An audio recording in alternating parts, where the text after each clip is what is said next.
Welcome to Brain Vision. Okay, so we know the mass flow rates can be equal to density times the volume flow rates.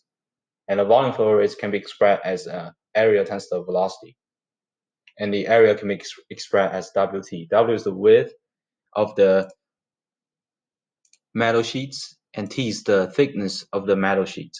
Okay, and we know V is the velocity. So in this case, we know the density is given as 7854 kilogram per meter cube.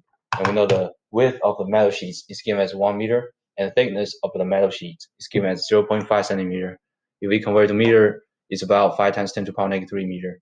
And the speed or the velocity in this case is given as 10 meter per minute. If we convert it to meter per second, it's 1/6 meter per second. So therefore, we can plug in back to the equation to determine the mass flow rates. So the mass flow rates should be equal to 7854 kilogram per meter cube times WT, which is 1 meter, and then times 5 times 10 to the power of negative 3 meter, and then times 1/6 meter per second. And this will give us the mass flow rates is about 6.545